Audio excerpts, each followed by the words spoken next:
राधे राधे। नमस्कार, मैं खुशी कुमारी। आज हम भगवत गीता में कुछ ज्ञान की बातें जानेंगे, तो चलिए शुरू करते हैं। अर्जुन ने कहा, हे अच्युत, कृपा करके मेरा रथ दोनों सेनाओं के बीच ले चले, जिससे मैं यहाँ उपस्थित युद्ध की अभिलाषा रखने वालों को और शस्त्रों की इस महान परीक्षा में जिनसे मुझे संघर्ष करना है उन्हें देख सकूं। यद्यपि श्री कृष्ण साक्षात श्री भगवान है, किंतु वे अहेतुकी कृपा व अपने मित्र की सेवा में लगे हुए थे। वे अपने भक्तों पर स्नेह दिखाने में कभी नहीं चूकते, इसीलिए अर्जुन ने उन्हें अच्युत कहा है। सारथी रूप में उन्हें अर्जुन की आज्ञा का पालन करना था और उन्होंने इसमें कोई संकोच नहीं किया, अतः उन्हें अच्युत कहकर संबोधित किया गया है। यद्यपि उन्होंने अपने भक्त का सारथी पद स्वीकार किया था, किंतु इससे उनकी परम स्थिति अक्षुण्ण बनी रही। प्रत्येक परिस्थिति में वे इंद्रियों के स्वामी श्री भगवान हर्षिकेश हैं। भगवान तथा उनके सेवक का संबंध अत्यंत मधुर और दिव्य होता है। सेवक स्वामी की सेवा करने के लिए सदैव उद्यत रहता है और भगवान भी भक्त की कुछ न कुछ सेवा करने की कोशिश में रहते हैं। वे इसमें विशेष आनंद का अनुभव करते हैं कि वे स्वयं आज्ञादाता न बने, अपितु उनके शुद्ध भक्त उन्हें आज्ञा दें। चूंकि वे स्वामी हैं, अतः सभी लोग उनके आज्ञा पालक हैं और उनके ऊपर उनको आज्ञा देने वाला कोई नहीं है। किंतु जब वे देखते हैं कि उनका शुद्ध भक्त आज्ञा दे रहा है तो उन्हें दिव्य आनंद मिलता है। यद्यपि वे समस्त परिस्थितियों में अच्युत रहने वाले हैं। भगवान का शुद्ध भक्त होने के कारण अर्जुन को अपने बंधु बांधवों से युद्ध करने की तनिक भी इच्छा न थी, किंतु दुर्योधन द्वारा शांतिपूर्ण समझौता न करके हठ धर्मिता पर उतारू होने के कारण उसे युद्ध भूमि में आना पड़ा। अतः वह यह जानने के लिए अत्यंत उत्सुक था कि युद्ध भूमि में कौन कौन से अग्रणी व्यक्ति उपस्थित है। यद्यपि युद्ध भूमि में शांति प्रयासों का कोई प्रश्न नहीं उठता, तो भी वह उन्हें फिर से देखना चाह रहा था और यह देखना चाह रहा था कि वे इस अवांछित युद्ध पर किस हद तक तुले हुए हैं। मुझे उन लोगों को देखने दीजिए जो यहाँ पर धृतराष्ट्र के दुर्बुद्धि पुत्र दुर्योधन को प्रसन्न करने की इच्छा से लड़ने के लिए आए हुए हैं। यह सर्वविदित था कि दुर्योधन अपने पिता धृतराष्ट्र की सांठ-गांठ से पापपूर्ण योजनाएं बनाकर पांडवों के राज्य को हड़पना चाहता था। अतः जिन समस्त लोगों ने दुर्योधन का पक्ष ग्रहण किया था वे उसी के समान धर्मा रहे होंगे। अर्जुन युद्ध प्रारंभ होने के पूर्व यह तो जान ही लेना चाहता था कि कौन कौन से लोग आए हुए हैं, किंतु उनके समक्ष समझौता का प्रस्ताव रखने की उसकी कोई योजना नहीं थी। यह भी तथ्य था कि वह उनकी शक्ति का जिसका उसे सामना करना था, अनुमान लगाने की दृष्टि से उन्हें देखना चाह रहा था। यद्यपि उसे अपनी विजय का विश्वास था कि क्योंकि कृष्ण उसकी बगल में विराजमान थे। संजय ने कहा, हे भरतवंशी, अर्जुन द्वारा इस प्रकार संबोधित किए जाने पर भगवान कृष्ण ने दोनों दलों के बीच में उस उत्तम रथ को लाकर खड़ा कर दिया। इस श्लोक में अर्जुन को गुड़ाकेश कहा गया है। गुड़ाका का अर्थ है निंद, और जो निंद को जीत लेता है वह गुड़ाकेश है। निंद का अर्थ है अज्ञान भी है। अतः अर्जुन ने कृष्ण की मित्रता के कारण निंद तथा अज्ञान दोनों पर विजय प्राप्त की थी। कृष्ण के भक्त के रूप में वह कृष्ण को क्षण भर भी नहीं भुला पाया, क्योंकि भक्त का स्वभाव ही ऐसा होता है। यहाँ तक कि चलते अथवा सोते हुए भी कृष्ण के नाम रूप गुणों तथा लीलाओं के चिंतन से भक्त कभी मुक्त नहीं रह सकता। अतः कृष्ण का भक्त उनका निरंतर चिंतन करते हुए निंद तथा अज्ञान दोनों को जीत सकता है। इसी को कृष्ण भावनामृत या समाधि कहते हैं।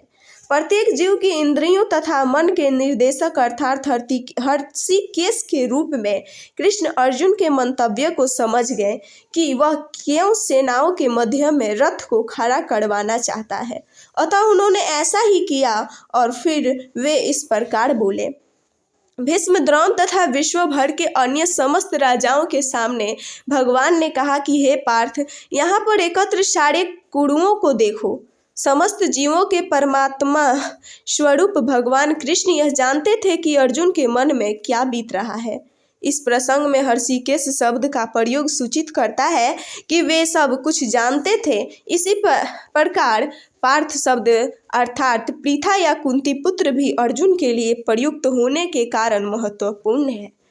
मित्र के रूप में वे अर्जुन को बता देना चाहते थे कि चूंकि अर्जुन उनके पिता वसुदेव की बहन पृथा का पुत्र था, इसीलिए उन्होंने अर्जुन का सारथी बनना स्वीकार किया था।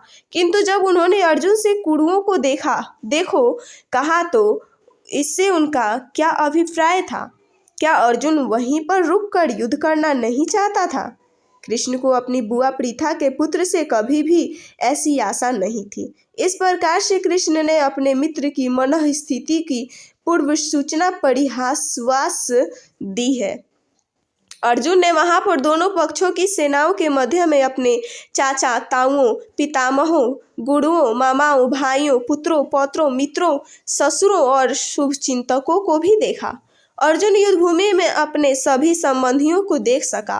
वह अपने पिता के समकालीन भूरिश्रवा जैसे व्यक्तियों, भीष्म तथा सोमदत्त जैसे पितामहों, द्रोणाचार्य तथा कृपाचार्य जैसे गुरुओं, शल्य तथा शकुनी जैसे मामाओं, दुर्योधन जैसे भाइयों, लक्ष्मण जैसे पुत्रों, अश्वत्थामा जैसे मित्रों तथा कृतवर्मा जैसे शुभचिंतकों को देख सका। वह उन सेनाओं को भी देख सका जिनमें उसके अनेक मित्र थे। जब कुंती पुत्र अर्जुन ने मित्रों तथा संबंधियों की इन विभिन्न श्रेणियों को देखा तो वह करुणा से अभिभूत हो गया और इस प्रकार बोला। अर्जुन ने कहा, हे कृष्ण, इस प्रकार युद्ध की इच्छा रखने वाले अपने मित्रों तथा संबंधियों को अपने समक्ष उपस्थित देखकर मेरे शरीर के अंग कांप रहे हैं और मेरा मुंह सूखा जा रहा है। यथार्थ भक्ति से युक्त मनुष्य में वे सारे सद्गुण रहते हैं जो सत्पुरुषों या देवताओं में पाए जाते हैं, जबकि अभक्त अपनी शिक्षा तथा संस्कृति के द्वारा भौतिक योग्यताओं में चाहे कितना ही उन्नत क्यों न हो, इन ईश्वरीय गुणों से विहीन होता है। अतः स्वजनों, मित्रों तथा संबंधियों को युद्ध भूमि में देखते ही अर्जुन उन सबों के लिए करुणा से अभिभूत हो गया जिन्होंने परस्पर युद्ध करने का निश्चय किया था। जहाँ तक उसके अपने सैनिकों का संबंध था, वह उनके प्रति प्रारंभ से दयालु था, किंतु विपक्षी दल के सैनिकों की आसन मृत्यु को देखकर वह उन पर भी दया का अनुभव कर रहा था। और जब वह इस प्रकार सोच रहा था तो उसके अंगों में कंपन होने लगा और मुख सूख गया। उन सबको युद्धाभिमुख देखकर उसे आश्चर्य भी हुआ। प्रायः सारा कुटुंब अर्जुन के सगे संबंधी उससे युद्ध करने आए थे, यद्यपि उसका उल्लेख नहीं है, किंतु तो भी सहज अनुमान लगाया जा सकता है कि न केवल उसके अंग कांप रहे थे और मुंह सूख रहा था, अपितु वह दयावश रुदन भी कर रहा था। अर्जुन में ऐसे लक्षण किसी दुर्बलता के कारण नहीं, अपितु हृदय की कोमलता के कारण थे, जो भगवान के शुद्ध भक्त का लक्षण है। अतः कहा गया है, जो भगवान के प्रति अविचल भक्ति रखता है उसमें देवताओं के सद्गुण पाए जाते हैं, किंतु जो भगवत भक्त नहीं है उसके पास भौतिक योग्यताएं ही रहती हैं जिनका कोई मूल्य नहीं होता। इसका कारण यह है कि वह मानसिक धरातल पर मंडराता रहता है और ज्वलंत माया के द्वारा अवश्य ही आकृष्ट होता है। इस एपिसोड में बस इतना ही। इससे आगे हम अगले एपिसोड में जानेंगे। तब तक आप लोग मेरे चैनल को लाइक, सब्सक्राइब, कमेंट अवश्य करें। राधे राधे।